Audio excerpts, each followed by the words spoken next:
ওদেরকে লক্ষ্য করে বলছে, হে আমার চলার সাথী, হায়াতে জীবনে তোমাদের সঙ্গে চলাফেরা ওঠা বসা করেছি, কত ভাষাতে চলাতে ফেরাতে লেনদেনে চড়াই উতরাই হয়ে গেছে। তো আমি বিদায়ের প্রাককালে নিজের কানে শুনতে চাইছি, আমি আমরে বিনাশ কেমন লোক ছিলাম তোমরা বলো, আমার কাছ থেকে তোমরা কেমন ব্যবহার পেয়েছো, যেটা দেওয়া দরকার ওই জিনিসটা কতটা পরিমাণ তোমাদেরকে দিতে পেরেছি। তখন সমস্ত লোক বলছে, ও রসুলের সাহাবী আমরে বিনাশ, আপনি হতাশ হবেন না, যে বিষয়টা নিয়ে আপনি চিন্তিত হয়ে গেছেন যে আমি বিদায় চলেছি, আমার সঙ্গে আমার রব কেমন ব্যবহার করবে, আমরা এতগুলি লোক সাক্ষী দিছি, আপনার ব্যবহারে আমরা সন্তুষ্ট জীবন কাটিয়েছি। আমরে বিনাশ বুকে মুখে হাত দিয়ে ডুকরে ডুকরে কাঁদতে শুরু করলেন। সভাসদ লোকগুলো বিদায় হলো, স্ত্রী সন্তান পাশে রয়েছে, সন্তান বলছে আব্বা তাহলে একটু শুয়ে যান। এবার শোয়াতে যাচ্ছে, এমন সময় সন্তানের মুখ থেকে বের হচ্ছে, আব্বা আপনাকে ডাকতে দেখছি অনেক হতাশায় ভুগছেন, আপনার ভিতরে প্যালপিটেশন শুরু হয়ে গেছে, আপনার পরকালের চিন্তা এসে গেছে। আব্বা আপনি কি জানেন না আপনার নামের পাশে রয়েছে রাদিয়াল্লাহু আনহু, কারণ আল্লাহ আপনার উপরের মতো মুসাফিরের তো কোনো চিন্তা নাই। এই কথা যেই বলা, আমর বিনাশ বলছে, বেটা রে তুই কি তোর বাপকে চিনিস? তোর বাপের পরিচয়টা তুই লে, তোর বাপের ব্যাপারে তোর ধারণা ক্লিয়ার নাই। তোর বাপের জীবনটা তিনটে ভাগে বিভাজন হয়েছে। তোর বাপ এই পৃথিবীতে যতগুলো শ্বাস নিয়েছে ছেড়েছে, তোর বাপ এই পৃথিবীতে যতদিন সূর্যের আলো দেখেছে, বেটারে তোর বাপের জীবনটা তিন ভাগে ভাগ হয়ে গেছে। হে বেটা, আমি যেটা হারিয়ে দিয়েছি ওইটা যদি আমি পেয়ে যেতাম, আর যেটা আমি পেয়েছি এটা যদি আমি হারিয়ে দিতাম, তাহলে নিজেকে খুশনসিব মনে করতাম। আমি যেটা হারিয়ে দিয়েছি ওই মালটা যদি পেয়ে যেতাম, যেটা আমি পেয়েছি এটা যদি আমি হারিয়ে দিতাম, তাহলে নিজেকে খুশনসিব মনে করতাম।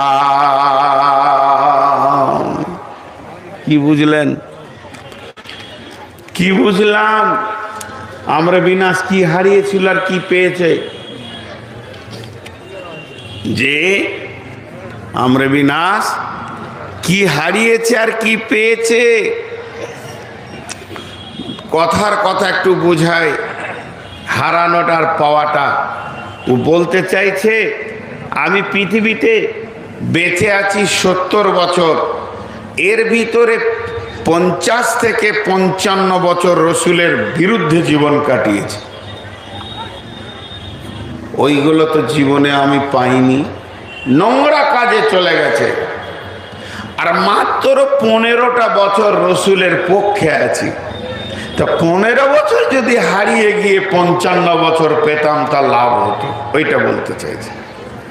তারপরে বলছে, বেটা শোন, তোর বাপের প্রথম নম্বরটা তুই শোন।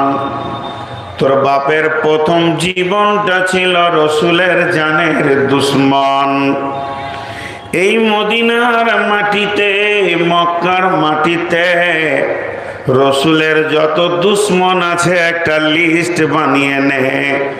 আমি আমরে বিনাশের মতো কেউ লম্বা সময় ওর পেছনে দেয়নি।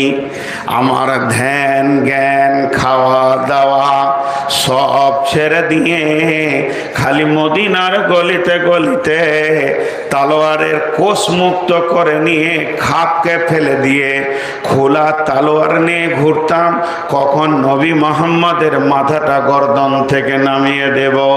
এটাই ছিল আমার জীবনের নিশা, এটাই ছিল আমার জীবনের ধ্যান। কিন্তু বিশ্ব নবীর কাছে যেদিন কালিমা পড়লাম, আমি কালেমা পড়তে আসছি, আমার সঙ্গে আসছে খালিদ বিন ওয়ালিদ আর একজন সাহাবী। এরা মক্কা থেকে 3 জন ঘোড়া নিয়ে মদিনা মানওয়ারায় পৌঁছিয়ে জুলহুলাইফার কাছে পৌঁছিয়েছে। এমন সময় বিশ্বনবীর এক সাহাবী রসুলকে সংবাদ দিয়ে দিলেন, ইয়া রাসূলুল্লাহ, ইয়া হাবিবাল্লাহ, ও দয়ার নবী গো, খালিদ বিন ওয়ালিদ আর আমর বিন আস আপনার কাছে কালেমা পড়ার জন্য আসছেন। এই কথা যখনই শুনে নিলেন, বিশ্বনবী উঠে দাঁড়ালেন, তাদেরকে স্বাগতম দেওয়ার জন্য রেডি হয়ে গেলেন। এমন সময় আল্লাহর নবীকে গিয়ে আমর বিন আস বলছেন, ইয়া রাসূলুল্লাহ, আমার মতো হতভাগাকে কালেমা পড়িয়ে নেন, আমার মতো হতভাগাকে কালেমা পড়িয়ে নেন। আমার দিকে ধ্যান দেন। যে কথা বলা, বিশ্বনবী হাতটা নিজেই বাড়ালেন। আমর বিন আস তো আগে থেকে হাত বাড়িয়েছে, এবার বিশ্বনবী তার হাতে হাত লাগাতে যাবেন। খালিদ বিন ওয়ালিদেরও একই কথা। তখন আমর বিন আস নিজের হাতটাকে টেনে নিলেন, রসুলের হাতে হাতটা দিচ্ছেন না। নবীজি বলছেন, আমর বিন আস রে, তোমার কি হলো তুমি বলো। মক্কা তো কমসে কম এখান থেকে 250 ক্রস দূরের রাস্তা, সেখান থেকে 13 দিন তুমি রাস্তাকে অতিক্রম করে আমার কাছে পৌঁছেছো, 10 দিন 12 দিন। তারপরেও তোমার উদ্দেশ্য ঈমান আনবে, আর তুমি আগে হাত বাড়ালে, এরপরে আমি আখিরি নবী হাত বাড়ালাম, তবে কেন তুমি হাতটা টেনে নিলে তুমি বলো। আমর বিন আস বলছে, বেটা, আর আমি থাকতে পারলাম না, ডুকরে কেঁদে উঠলাম। কেঁদে নবীকে বললাম,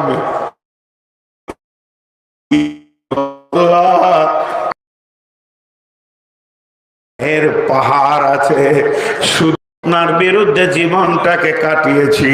দয়ার নবী গো, এই গুনাহগারের ব্যাপারে আপনি যদি আমাকে কিছু না বলেন, আমি কেমন করে কালেমা পড়ব।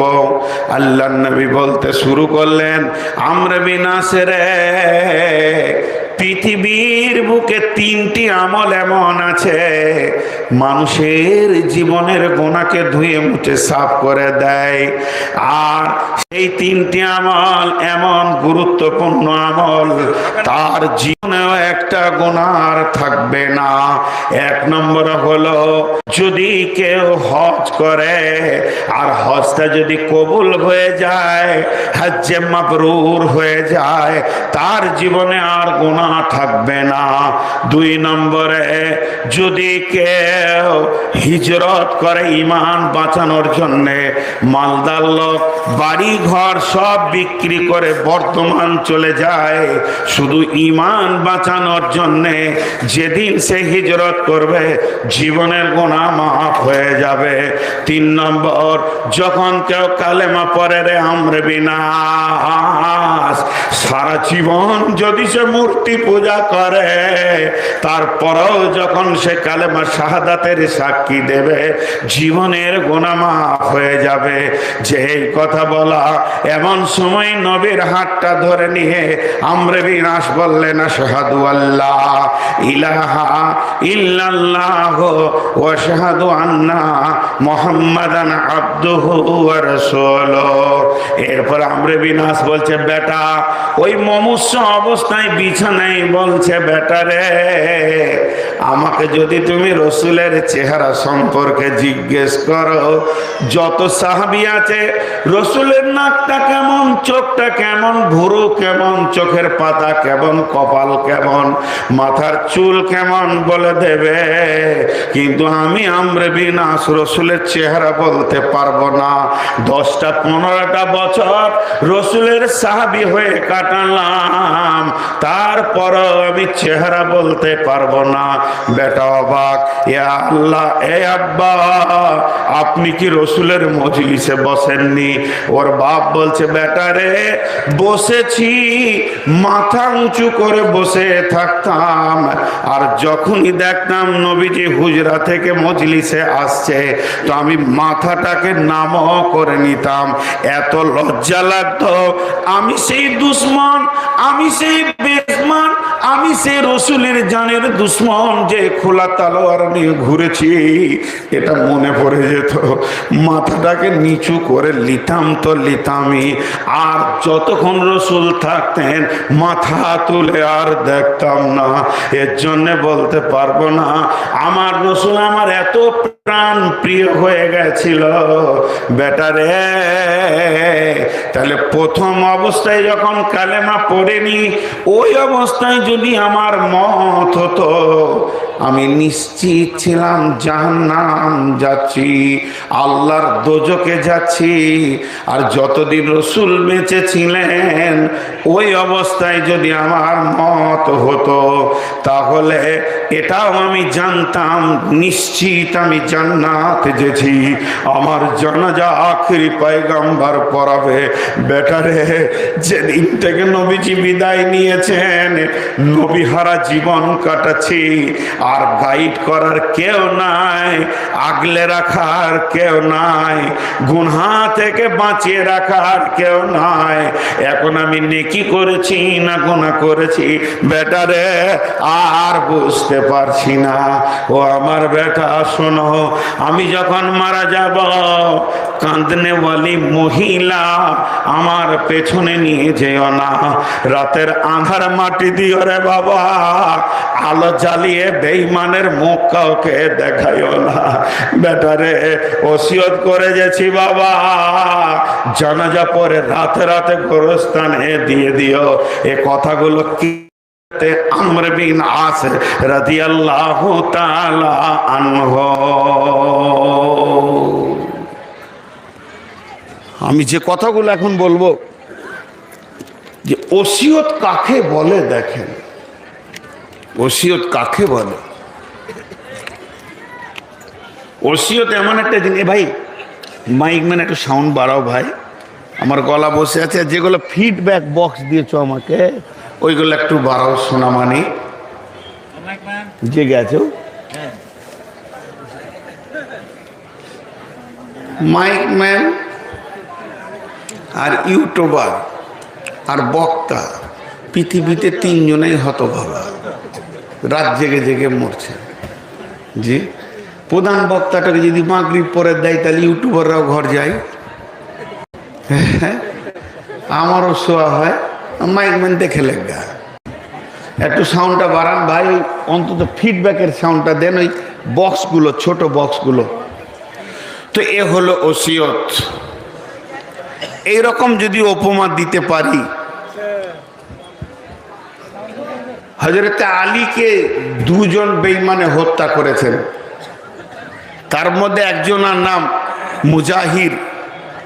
তো মুজাহির 2 দিক থেকে 2টা কোপ পড়েছিল।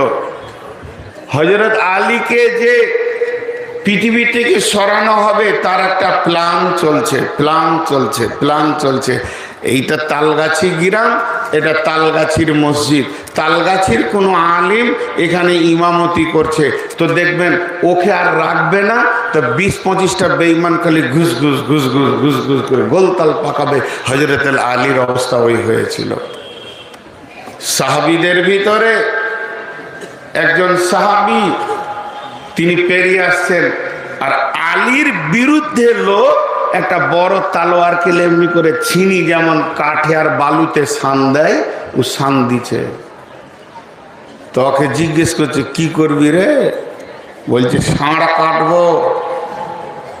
হাসার কথা নয়, হযরত আলীকে বলছে ষাঁড় কাটবো। ঠিক হযরত আলী তারপরও ধীর গতিতে ইমামতি চালাচ্ছেন। হঠাৎ ফজরের সালাত পড়তে যাবেন, হযরত আলী একা নাই, সাথে আরো দুজন রয়েছেন। এমন সময় দুইটি তলোয়ার এসে ঘাড়ের ওপরে পড়ল। একটা তলোয়ার লক্ষ্য ভ্রষ্ট হয়ে গেল, কাজে লাগলো না। আর বেঈমান মুজাহিরের তলোয়ারটা এসে কোপ মেরে গর্দনে লাগলো। হযরত আলী পড়ে গেলেন, তখনও তিনি মারা যাননি। এবার বেঈমানকে কে ধরবে, সে তো লাফ মেরে পালাচ্ছে। চারিদিক থেকে যখন লোক আসতে শুরু করেছে, হযরতে খালিদ বিন ওয়ালিদ একটা বড় চাদরকে নিয়ে গিয়ে তলোয়ার সহকে জড়িয়ে ধরে ফেললেন। বেঈমান ধরা খেয়ে গেল। মসজিদে নববীতে বাঁধা হলো। ফজরের নামাজ হয়ে গেল। ক্ষত অবস্থায় হযরত আলী নামাজ ছাড়েননি। বেঈমান নামাজ ছাড়েনি। হে মুসলমান, আমরা কাজের জন্য নামাজ ছেড়ে দিই, কোনো কারণে যদি নামাজ মাফ হতো তো সেই দিনের ফজরের নামাজটা আলীর মাফ হয়ে যেত, আর কারবালার ময়দানে ইমাম হোসেনের নামাজ মাফ হয়ে যেত। নামাজ মাফ নাই। এরপরে হযরত আলী ওসিয়ত করছেন, বেটারে আল্লাহকে ভয় করিও বাবা, পৃথিবীতে ইনসাফ করিও বাবা। ও বাবা হাসান হুসান, তোমাদের একটা সতলা ভাই আছে বাবা, তাকে তোমরা ডেকে এসে যে মালটা পাবে অংশটা তার বুঝিয়ে দিও বাবা, তার নাম অমুক। এমন সময় সে ছেলে এসে হাজির হয়ে গেল। হাসান হোসেনকে বলল, বাবা এটা আমার সন্তান, তোমার ভাই, খবরদার বেইনসাফি করবে না, তোমরা তাকওয়া অবলম্বন করো আর বেঈমানকে বেঁধে রাখো। খবরদার বন্দীকে খবরদার মারবে না, বন্দীকে খাওয়ার অভাব দেবে না। আমার নবী কাছে যত বন্দী থাকতো তাদেরকে যথেষ্ট পরিমাণে রুচিসম্মত খাবার দেওয়া হতো এবং তাদেরকে কোনো প্রহার করা হতো না যতক্ষণ পর্যন্ত বিচার না হবে। ও বাবা হাসান হুসান, আমি যদি মারা যায় তাহলে তোমরা যা বিচার করবে করে লিও, কতলের পরিবর্তে কতল করে লিও। তবে যদি আল্লাহ আমাকে বাঁচিয়ে রাখে এর বিচার আমি নিজের হাতে করব। বাবা হাসান হোসেন, তোমরা বিচার করতে যেও না।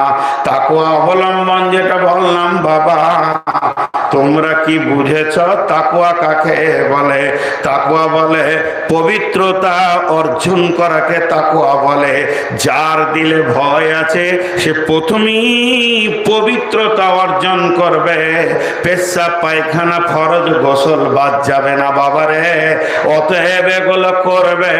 ও বাবা হাসান, তাড়াহুড়ো করে উজু করিও না বাবা, তাড়াহুড়ো করে উজু করার নাম তাকওয়া নয়।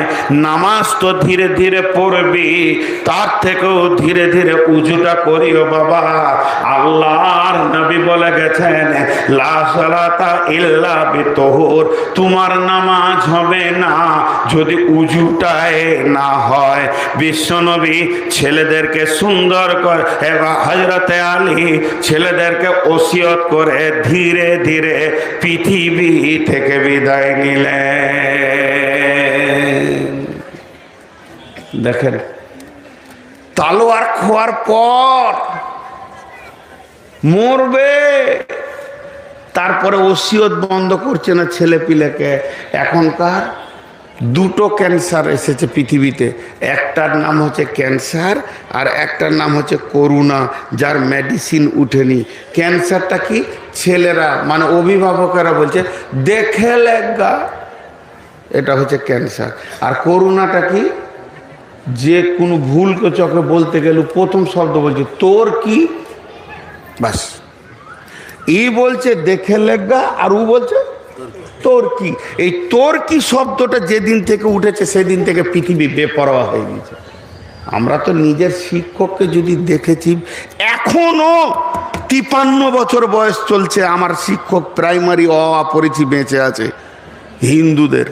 তো হাটে যদি আসতো, ওকে যদি দেখে নিতাম তো আর ব্যাগ ট্যাগ নিয়ে কাঁচুমুচু করতাম, কিরে কোথায় যাচ্ছিস, কোথায় থাকছিস, দেখিস সাবধানে থাকবি, তোদের উপরে হিন্দুরা অত্যাচার করছে রে বাবা, এরম কথা বলতেন। হ্যাঁ স্যার, হ্যাঁ স্যার, হ্যাঁ স্যার। আর এখন হাই স্কুলের মাস্টার এমনি করে দেখে ছাত্র আছে নাকি, ছাত্র তাহলে ইট মেরে দেবে, ভয়ে অন্য রাস্তায় যায়, ভয়ে অন্য রাস্তায় যায়। কয়েকদিন আগে ফেসবুকে দিয়েছিল যে হেডমাস্টার শুধু কান মুলে দিয়েছে, ইংলিশ মাস্টার, সায়েন্সের মাস্টার কান মুলে দিয়েছে, তার জন্যে ওর গুন্ডা চাচা গিয়ে অফিসে মেরে এসছে। তোর কি? আর দেখে লাগা দুটোতে সমাজকে শেষ করে দিয়েছে। আমরা তো আব্বা দূরের কথা, স্কুলে যদি মার খেয়েছি তো তাকিয়ে দেখতাম যে কেউ আব্বাকে বলে দিবে নাকি। তার যদি আব্বাকে বলে দেয় জাজু মার খেয়েছে নূর মোহাম্মদ, আর একবার পিটনি পড়বে, মাস্টার কেন মারলে। হাই স্কুলে মাস্টার মেরেছে আমার গ্রামের একটা ছেলেকে, তো মারটা বেশি হয়ে গেছে, তো সঙ্গে সঙ্গে ল্যান্ড ফোন ছিল, TNT ফোন, তারের ফোন, তখন মোবাইল ছিল না, ওর বাপকে ফোন করছে হাজি সাহেবকে, হাজি সাহেব আপনার ছেলেটা ট্যালেন্টেড ভালো ছেলে, একটু মার বেশি হয়ে গিয়েছে। হেডমাস্টার ভয় খেয়ে গিয়েছে। তোর আব্বা উত্তরে বলছে ভ্যান পাঠাতে হবে নাকি, তখন ভ্যান ছিল, পা ভ্যান, বলে না ভ্যান পাঠাতে হবে না। তাহলে মার আবার কি হলো? মার এমন দিবেন যেন ভ্যান পাঠাতে হয়। আমি ছেলে চাই না, মানুষ চাই। মানুষ হয়েছে, অভিভাবক চেয়েছে। তো কি সুন্দর ওসিয়ত করছেন গার্জেন তার সন্তানকে। এবার আসেন আমি মেন বক্তব্যে চলে যাই।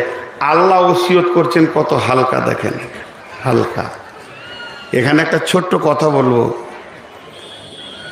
সমাজ মানুষকে চায় যে 100তে 1 ভালো থাকুক। আমার এতটুকু ত্রুটি, কোনো ছেলে সামনে দিয়ে হাঁটছে, ওই হাঁটবি কেন, মারবো থাকবো, চল ওদিকে বস। আমি বলেছি অন্যায় হয়ে গেছে, কারো ভুল হওয়া চলবে না। অথচ আল্লাহ বলছে আমি ভুলের ভিতরেই মানুষকে পাঠিয়েছি, সে যত বড়ই পণ্ডিত হোক। রাসূলুল্লাহ সাল্লামের ভুল হয়নি, রাসূলুল্লাহ সাল্লামের ভুল হয়নি। ফরজ গোসল বাদ দিয়ে সলাতে দাঁড়িয়ে গেছে, ফরজ গোসল বাদ দিয়ে সলাতে দাঁড়িয়ে গেছে। তকবীর পড়ছে, বলছে দাঁড়াও দাঁড়াও দাঁড়াও, ওরা দাঁড়িয়ে গেছে। আবার গোসল করে এসে উনি মুসল্লায় দাঁড়ালেন, সাহাবীরা বলছেন টস টস করে ফরজ গোসলের পানি পড়ছে, আমরা দেখেছি। আবার সাওয়াতাল্লাহ আনজা আহুল আমা ওমা ইদরিকা লাআল্লাহু ইয়াযাক্কা আয়াত নাজিল হলো কেন? ভুল হতেই পারে, আল্লাহ মাফ করবেন। এবার আল্লাহর ওসিয়তগুলো দেখেন কেমন, 5টা। এটা আমার আজকে বক্তব্য নয়, হাদিসটা বক্তব্য। এটা খালি গুনিয়ে দিব, 5টা বলতে 5 মিনিট লাগবে না। বিসমিল্লাহির রহমানির রহিম। قل تعالوا أتلوا ما حرم ربكم عليكم ألا تشركوا به شيئا وبالوالدين إحسانا ولا تقتلوا أولادكم من إملاق نحن نرزقكم وإياهم ولا تقربوا الفواحش ما ظهر وما بطن ولا تقتلوا نفس التي حرم الله إلا بالحق ذلكم وصاكم به لعلكم تعقلون। এই বলে না ছেলেকে আব্বা সবসময় দুষ্টামি করছে, এই বাবা ভালো কথা শুন, বলছি বাবা শোন, তাহলে বুঝবি। হালকা করে ছেড়ে দিলে মারবো ধরবো বলছে না। আমি তোর বাপ, এইখান থেকে বলছি, এইখান থেকে বলি নাই, মগজ থেকে দিমাগ থেকে বলিনি, কলিজা থেকে বলছি রে বাবা, ওই পথগুলো ছাড়, না ছাড়বি বুঝবি। আল্লাহ তেমনি 5টা কথা বললেন, হে নবী তুমি বলে দাও আমার গোলামদেরকে তারা যেন শিরকে না করে, তারা মা বাপের সঙ্গে ভালো ব্যবহার করে, তারা যেন সন্তান কতল না করে, অর্থাৎ লাইগেশন না করে। আমি তো রুজি দিই, তবে কেন তারা লাইগেশন করবে? যেখানেই ফায়সা কাজ হবে, জুয়ো হবে, তাস হবে, লুডু হবে, দাবা হবে, জেনা হবে, ব্যভিচার হবে, সুদের ময়দান চলবে, ওই জায়গায় যেন আমার গোলাম দাঁড়ায়। আমার আল্লাহ বলছেন, নবী তুমি বলে দাও মানুষ হয়ে যেন মানুষকে কতল না করে। পাঁচটা কথা বলার পর আল্লাহ শেষকালে ভাষাটা কত মধুর করে বলছেন যে লাআল্লাকুম যালিকুম ওয়াসাকুম বিহি, হে পৃথিবীর গোলাম রে, এটা তোদের রবের তরফ থেকে তোদেরকে ওসিয়ত করা হলো। যালিকুম ওয়াসাকুম বিহি লাআল্লাকুম তাকিলুন, যদি তোমাদের ভালো হতো, যদি তোমাদের চেতনা থাকতো আমার এই কথা বলার ওপরে, যদি তোমরা মেনে নিতে, তাহলে কত ভালো হতো। জি, কত দিবে বলছে? 2 লাখ। আল্লাহ নারে, তুমি বলবো নাকি? এখন বুড়িয়ে গেছি, উল্টা পাল্টা বকবো, মাপ সাপ করে দিন। হুঁশ খুব কম হয়ে গিয়েছে। তো এতক্ষণ আমি উপমা বা উপস্থাপনায় ছিলাম, যদিও আমার ছিল উপস্থাপনা ভূমিকা, তারপরেও ছিল কোরআন ও হাদিসের প্রেক্ষাপট। এতটুকু গাঁজাখুরি গল্প বলিনি। এবার মেন সাবজেক্টে আসছি। লোকটার যেমন দাম, তার কথার সেরকম দাম। আরেকবার বলবো, লোকটার যেমন দাম, তার কথার সেরকম দাম। আমার মাইকটা 5 সেকেন্ড বন্ধ থাকবে।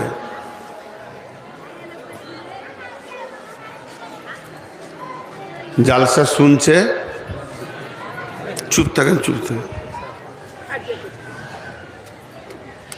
ওরা তো বিয়ে ঘরের মতো তখন থেকে বকছে।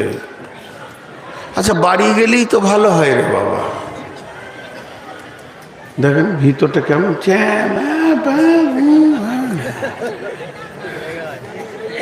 বউগুলোকে শাসন করেন না, নাকি ছেড়ে করে বেড়ান। আপনি বলেন যে আপনার বউটা ভালো আছে, আমারটাও কথা শুনে না। কোন ভেজালে জিনিস, চালাকে ছাড়া থাকাও যায় না। সাগর চাচা মানিকে লেগেছে, সব থেকে বড় খাতারনাক হলো মহিলা, তার থেকে খাতারনাক হলো তাকে ছাড়া চলছেও না। ও যে খাত তেড়ে দিব তাও হচ্ছে না। খেপি রে, তোকে দেখি রাগ লাগে, তার তোকে আমার ভালোও লাগে রে। দুনিয়াটা এরকম হয়ে গেছে। তো ওই দিকে বাদ দিয়ে এই দিকে কাঁদেন। ও মুরব্বী আবার কি দেখছে, বায়োস্কোপ দেখছে নাকি? দেখেন সব থেকে মজা লুটছে ও আজকে জালসা। ডাকছে ফোনে। সকলে একবার বলি সুবহানাল্লাহ, আলহামদুলিল্লাহ, ওয়ালা ইলাহা ইল্লাল্লাহ। আমি একটা দোয়া দিচ্ছি মাঝে, আপনারা আমিন বলবেন সবাই। মাঝেই দিই বায়ান বন্ধ করে। আল্লাহুম্মা গফির লানা ওয়া লিল মুমিনিনা ওয়াল মুমিনাত। বলেন আমিন। ফিলিস্তিনিদের জন্য দোয়া করছি, সব জায়গায় করছি, এখন আমি এটা ফরজ করে নিয়েছি নিজের জন্য। আল্লাহুম্মা গফির লানা ওয়া লিল মুমিনিনা ওয়াল মুমিনাত ওয়াল মুসলিমিনা ওয়াল মুসলিমাত ওয়াল্লিফ বাইনা কুলুবিহিম ওয়াসলিহ যাতা বাইনিহিম ওয়ানসুরহুম আলা আদুবিকা ওয়া আদুবিহিম। আল্লাহুম্মা লানিল কাফারাতাল্লাযীনা ইয়াসুদ্দুনা আন সাবিলিক ওয়া ইউকাযযিবুনা রাসূলাক ওয়া ইউকাতিলুনা আওলিয়াআক। আল্লাহুম্মা খালিফ বাইনা কালিমাতিহিম ওয়া যালজিল আকদামাহুম ওয়া আনজিল বিহিম বাসাকাল্লাযী লা তারুদ্দুহু আনিল কওমিল মুজরিমিন। জোরে বলেন আমিন। আল্লাহ কবুল করুন। ফিলিস্তিন জিতবে না ইসরায়েল জিতবে? ফিলিস্তিন জিতবে। কিন্তু বন্ধু, ইমাম মেহেদি চলে আসবে, এবার রেডি হয়ে যান। ফিলিস্তিন জিতবে মানে ইমাম মেহেদি আসবে। আল্লাহ রসুল রিজাল্ট আউট করে দিয়ে চলে গেছে 1400 বছর আগে। তখন এই ইসরায়েলের যারা ইহুদি এদের কাছে আসবে মাসিহ ইবনে দাজ্জাল, দাজ্জালের দলে ওরা ঢুকবে, পালাবার জায়গা পাবে না। আর যারা খ্রিস্টান নাসারা এরা মাসিহ ইবনে মারিয়ামের কাছে চলে আসবে, যে এরা মুসলমান হয়ে যাবে। সারা বিশ্বের খ্রিস্টানরা মুসলমান হয়ে নবী মুহাম্মদ সাল্লাল্লাহু আলাইহি সাল্লামের সুন্নতের উপরে চলবে, বলেন আলহামদুলিল্লাহ। আর ওরা চলে যাবে, ইহুদিরা চলে যাবে মাসিহ ইবনে দাজ্জাল। দুইটা মাসির কথা আছে, যাকে আমি আমার বায়ানের দিকে ফিরে যাই। এবার আমি হাদিসটা একবার পড়ছি। ওয়ান মাইমুনিল আওরিদি ক্বাল ইয়াইযু রাসূলুল্লাহ। সাউন্ড বাড়ান তো দেখি সবাই জোরে একবার। এত হৃদয় থেকে বলবো যেন আসমানের ফেরেশতারা এবং বিশ্ববাসী, ইউটিউবে তো আছি, শুনতে পাই যে রাসূলুল্লাহ সাল্লাল্লাহু আলাইহি সাল্লাম হলো মুসলমানদের কলিজার টুকরা। আমরা রসুলের জন্য কলিজা দিতে পারবো কি পারবো না?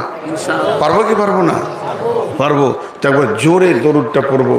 জি, ওয়ান মাইমুনিল আওরিদি ক্বাল ইয়াইযু রাসূলুল্লাহ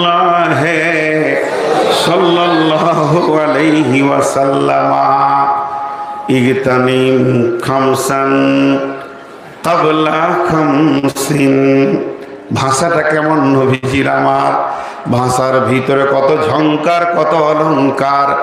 ইগতানিম খামসান ক্বাবলা খামসিন, শাবাবাকা ক্বাবলা হারামিকা, সিহআতাকা ক্বাবলা সুকুমিকা, গিনাকা ক্বাবলা ফাকারিকা, ফারাগাকা ক্বাবলা সুগলিকা, হায়াতিকা ক্বাবলা মাউতিকা। আমার নবী বলছেন, হযরতে মাইমুনিল আওরিদি হাদিসটা বর্ণনা করছেন। উনি বলছেন নবীজি আমাকে ওসিয়ত করেছেন, জলসা করেছেন, নসিহত করেছেন, আমাকে বলেছেন, রে মাইমুনিল আওরিদি, এই ওসিয়তটা শুধু তোমার জন্য নয়, নবীজি যা ওসিয়ত করবেন তা পশ্চিম দিকে সূর্য ওঠা পর্যন্ত সেটা বলবৎ থাকবে। আল্লাহর নবী বলছেন, উম্মত রে, এই পৃথিবীর বুকে 5টা জিনিস তোমরা একবার পাবে, দ্বিতীয়বার মাথা ঠুকলে পাবে না। এক চান্স তোমাকে দেওয়া হবে, ফার্স্ট চান্সই যদি তুমি কাজে লাগাতে পারো তাহলে তুমি নসিবওয়ালা, আর যদি তুমি দ্বিতীয় চান্সের অপেক্ষা করো তো ভুল করছো। কারণ শুনে নাও, 5টা জিনিস আসার আগে 5টা জিনিস তোমাকে দেওয়া হবে। যখন ওই 5টা জিনিস চলে আসবে, উম্মতের তুমি মনে করে লিও তোমার কাছ থেকে নিয়ামতটা হাতছাড়া হয়ে গেল। 1000 মাথা ঠুকলেও আর তুমি ফিরে পাবে না।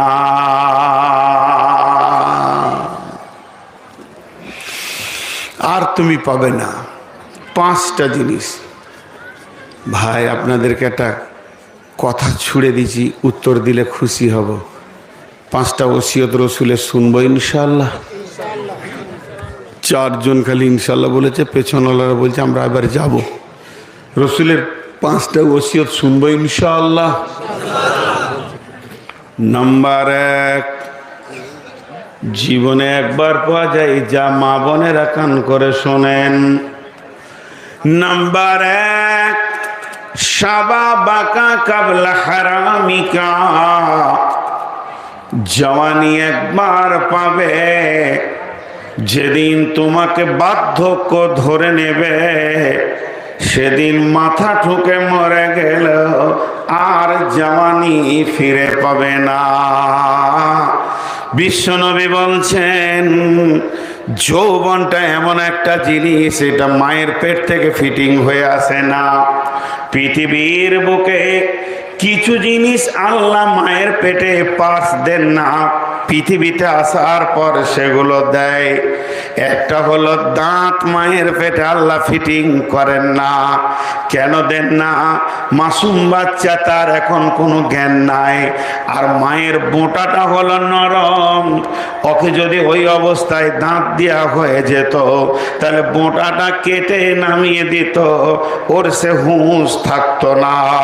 এর জন্য ওকে দাঁত দেওয়া হয় না, দাঁতটা দেওয়া হয় পৃথিবীতে।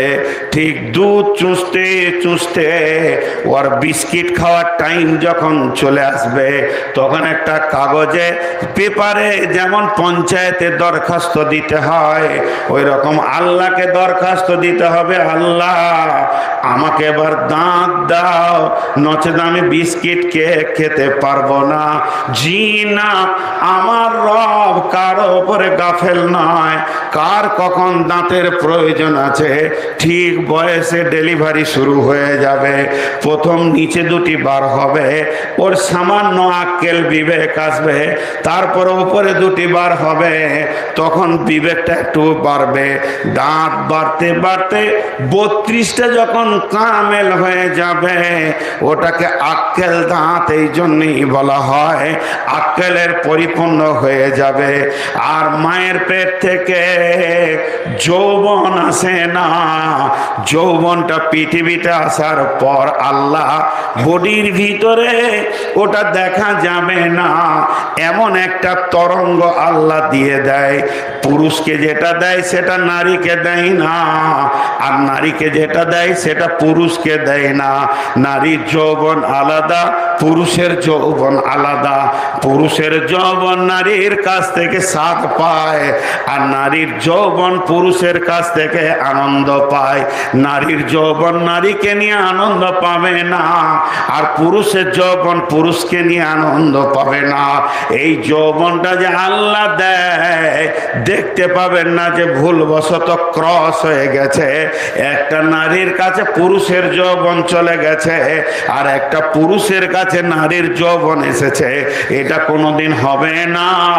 আল্লাহ তাবারাক ওয়া তাআলা ঠিক যৌন তরঙ্গ দিয়ে দেয়। এর জন্য নবীজি বলছেন, উম্মতরে যৌবনকাল একবার পাবে, দ্বিতীয়বার পাবে না। জি, কিছু কথা ইশারায় বলবো, একটু বুঝার চেষ্টা করবেন। মেয়েদের যৌবন কেমন আর পুরুষের যৌবন কেমন, এইগুলো খোলাখুলি বিজ্ঞান আর কোরআন হাদিস দিয়ে যদি বলতে লাগি তো অনেক অনেক তথ্য কথা আছে, কিন্তু একটু হালকা বলবো, হালকা ইশারায় বুঝবেন। কয়লা, কয়লা কার খোরাক? আগুনের। কয়লা কার খোরাক? আগুনের। আর পেট্রোল কার খোরাক? আগুনের। পেট্রোলকে কে পোড়ায়? আগুন। আর কয়লাকে কে পোড়ায়? আগুন। দুইজন কি আগুনে পোড়ায়? পেট্রোলে, আগুনের কাছে পেট্রোল আনলে বলতে হয় না তুই ধর। আগুনের কাছে যদি পেট্রোলকে আনা হয় বলতে হয় না তুই ধর। আগুন যেন উগ্র হয়ে আছে, পেট্রোলের অপেক্ষা করছে, লাফ মেরে ধরে নেবে। আর আগুনের কাছে যদি কয়লাকে আনতে হয় তো পাখা করতে হবে, ধর রে বাবা ধর, ধর ধর ধর। ধরতে অনেক সময় লেগে যাবে, কিন্তু আগুন পেট্রোলকে যত তাড়াতাড়ি ধরবে তত তাড়াতাড়ি ছেড়ে দেবে, পুড়িয়ে জ্বালিয়ে শেষ করে দেবে। কয়লা ধরতে সময় লাগে, কিন্তু লম্বা টাইম পর্যন্ত আগুনটা রেখে দিতে পারে। মেয়েদের যৌবন কয়লার মতো, এরা হঠাৎ উগ্র হতে পারে না, কিন্তু উগ্র হলে ঠান্ডা হতে সময় লেগে যায়। আর পুরুষের যৌবন আল্লাহ দিয়েছেন পেট্রোলের মতো, কারণ এরা সৈন্যের জাত। এরা দেখলেই যেন সৈন্য রেডি হয়ে গেছে, এক্ষুনি জিহাদের ময়দানে নামবে। প্রতিপক্ষ যদি কোনো আসে, এর জন্যে জিহাদের ময়দানে নামতে হবে। এরা সৈন্যের মতো রেডি হয়ে যায়, কিন্তু যত তাড়াতাড়ি রেডি হয় অত তাড়াতাড়ি শিথিলতা অবলম্বন করে। তাই আমার আল্লাহ নবী বলছেন, শাবাবাকা কাবলা হারামিকা, হে নারী কল আর পুরুষ করলে যৌবনকে আল্লাহর নিয়ামত মনে করো, এটাকে অবহেলায় শেষ করে দিও না।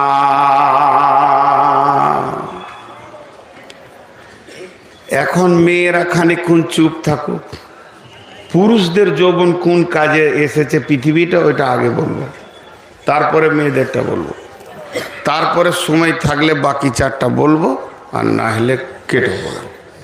কথা বুঝে গেল? হ্যাঁ।